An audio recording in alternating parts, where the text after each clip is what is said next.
gonna have to do a video from this angle because my back is cooked right now, so I can't lay by the window where the lighting is really good.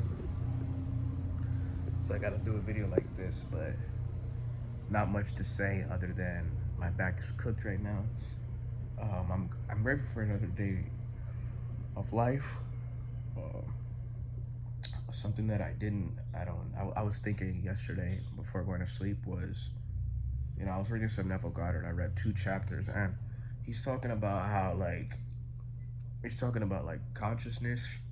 He's saying consciousness is the one and only reality. That's what he's saying. Consciousness is the one and only reality. Basically, what you're conscious of is the reality. And so most people are conscious of the mental diarrhea in their head going on.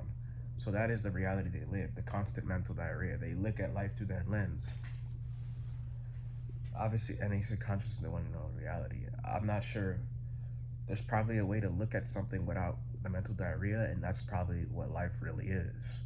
When you look at something without any mental diarrhea or judgment of it, that's probably what life truly is. But most people have not done that since they were a kid, but they weren't aware of it. So, but then they identify with a bunch of shit. That's just the reality that happens. Like, I could say that that's reality. Like, there's programs in my head that makes me function in the world. Like my language, my English speaking language, my identifications. But according to Neville Goddard, this is according to him, that if you, with the pure consciousness that you are, the blank state of mind, like the blank state of awareness, if in that awareness, if you place a idea, a thought, the idea of you being rich, okay, the idea of you having like $1 million liquid in your bank that you can spend freely, and you make, or the idea that you make a monthly income of like $50,000 to $100,000. Like, if you think of that idea and the feeling of what it's like to have that, like that type of money, and you feel it as a reality already. This is what he's saying. You feel it as a reality already, as if it's true already, so true that it's not a imagination, that it's just real, and you've grown that feeling to be so real. And then you stay in that feeling for 24/7, 365 until it becomes the dominant feeling where it's just naturally who you are.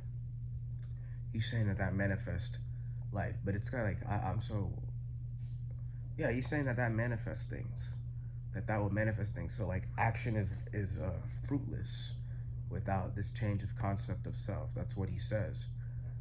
Is this true? I don't know. It's something to test out, but I don't know if it's true or not. Like, I can sit up here and say, oh, it's true, but I don't know if it's true. But what I do see is that in my mind, I do have concepts, I do have identifications of things.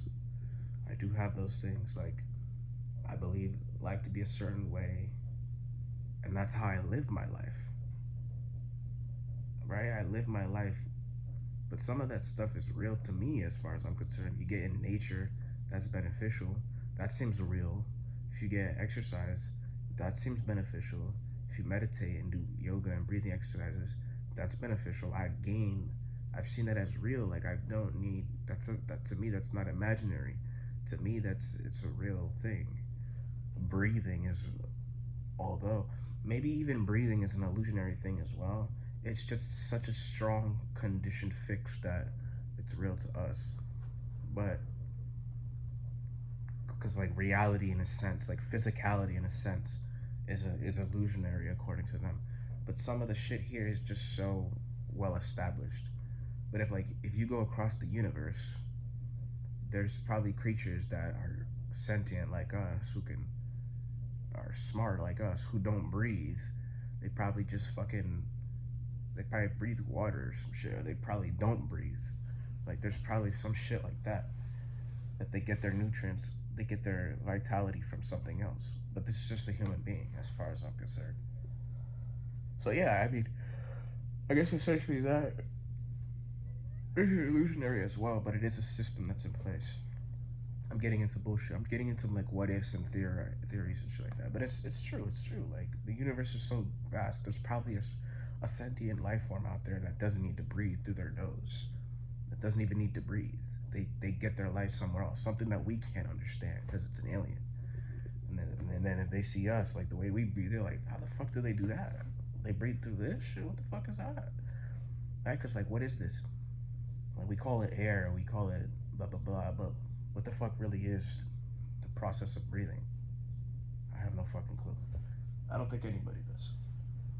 We just know that we call this thing, if you breathe it in, it's called air, and then if you breathe out, it's called carbon dioxide. That's what we call it.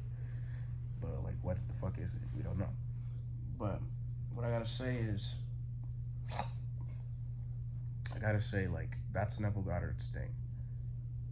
Be pure conscious state, pure awareness, right? The mind, you'll see that it wants to jump to conclusions. If you meditate, you'll see that the mind wants to jump to conclusions. But if you get into a still spot, in that still spot, you place a thought of you being the goal that you want to be. In this case, for the example of $50,000 a month, $100,000 a month, you feel that as a reality already, thinking from it, and then you keep projecting it, and then eventually it grows a feeling of it being real, and then you basically stay in that feeling 24/7, 365 days until it becomes the dominant feeling where you no longer really have to, move it.